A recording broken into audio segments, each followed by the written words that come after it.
Hello guys, this is Shreya. ಇವತ್ತು children's day vlog ಆಗಿರುತ್ತೆ. So ನಾನು ಈ ಥರ ರೆಡಿ ಆಗಿದ್ದೀನಿ. ಸೊ ಚಿಲ್ಡ್ರನ್ಸ್ ಡೇ ಹೇಗೆ ಸೆಲೆಬ್ರೇಟ್ ಮಾಡ್ತಾರೆ ಅಂತ ಬನ್ನಿ ನೋಡೋಣ. ಸೊ ನಾವು ಎಲ್ಲರೂ ಕೂಡ ಕೆಳಗಡೆ ಅಸೆಂಬಲ್ ಆಗಬೇಕಿತ್ತು. ಸೊ ಅಸೆಂಬಲ್ ಆಗೋಕ್ಕಿಂತ ಮುಂಚೆ ಸ್ವಲ್ಪ ಕ್ಯೂಟ್ ಕಾನ್ವರ್ಸೇಷನ್ ಮಾಡಿದ್ದೀವಿ. ಈ ಕ್ಯೂಟ್ ಕಾನ್ವರ್ಸೇಷನ್ನ ನೀವೇ ಕೇಳಿಸ್ಕೊಳ್ಳಿ.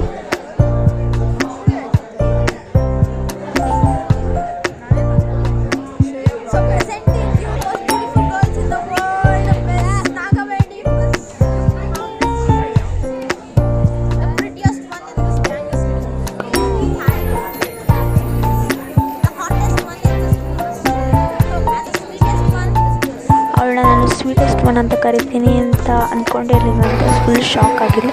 ಅದಾದ್ಮೇಲೆ ಎಲ್ಲ ಕೆಳಗೆ ಹೋದ್ವಿ. ಇದು ನಮ್ಮ ಗ್ಯಾಂಗ್ ಮಾಡಿದ್ರೆ ಅನ್ವಾಕ್.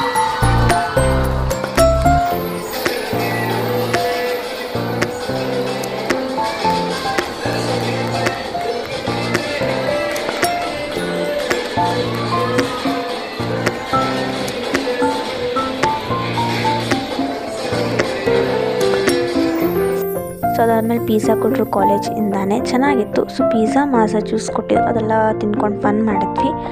ಸೊ ನಮ್ಮನ್ನು ಚಿಲ್ಡ್ರನ್ಸ್ ಅಂತಲೂ ಹೇಳೋಕ್ಕಾಗಲ್ಲ, ಚಿಲ್ಡ್ರನ್ಸ್ ಅಲ್ಲ ಅಂತಲೂ ಹೇಳೋಕ್ಕಾಗಲ್ಲ, ಆ ಥರ ಸ್ಟೇಜಲ್ಲಿದ್ದೀವಿ. ಸೊ ಫುಲ್ ಎಂಜಾಯ್ ಮಾಡಿದ್ವಿ. ಈ ದಿನ ಮೆಮೊರಬಲ್ ಡೇ ಆಗಿರುತ್ತೆ. ಫುಲ್ಲು ಫನ್ ಮಾಡಿದ್ವಿ. ಅದಾದಮೇಲೆ ಫೋಟೋಸ್ ತೆಕ್ಕೊಬೇಕಿತ್ತು, ಯಾಕಂದರೆ ಪ್ರಿಟಿಯಾಗಿ ರೆಡಿಯಾಗಿದ್ದೀವಿ ಅಂದ್ಬಿಟ್ಟು ಟೆರೆಸ್ ಮೇಲೆ ಹೋಗಿದ್ವಿ. ಟೆರೆಸ್ ಮೇಲೆ ಫೋಟೋ ತೆಕ್ಕೊಂಡು ಆದಮೇಲೆ ಕೆಳಗೆ ಹೋದ್ವಿ. ಕೆಳಗೂ ಫೋಟೋ ತೆಕ್ಕೊಳ್ಳೋಣ ಅಂತ ಹೋಗಿದ್ವಿ. ಸೊ ಅಷ್ಟರಲ್ಲೇ ನನ್ನ ಒನ್ ಆಫ್ ದ ಸಬ್ಸ್ಕ್ರೈಬರ್ಸ್ ಸಿಕ್ಕರು, ಅನ್ನಮ್ಮ ಅಂತ. ಅದಾದಮೇಲೆ ಕೆಳಗಡೆನೂ ಫೋಟೋ ತೆಕ್ಕೊತಿದ್ವಿ. ಅದಾದಮೇಲೆ ಮನೆಗೆ ಹೋದ್ವಿ. ನಮ್ಮ ಫ್ರೆಂಡ್ ಅವರೊಬ್ಬ ಡ್ರಾಪ್ ಮಾಡಿದ್ರು. ಮನೆಗೆ ಹೋಗೋಷ್ಟರಲ್ಲಿ ಲೇಟ್ ಆಯಿತು. ಓಕೆ, ಬಾಯ್ ಬಾಯ್.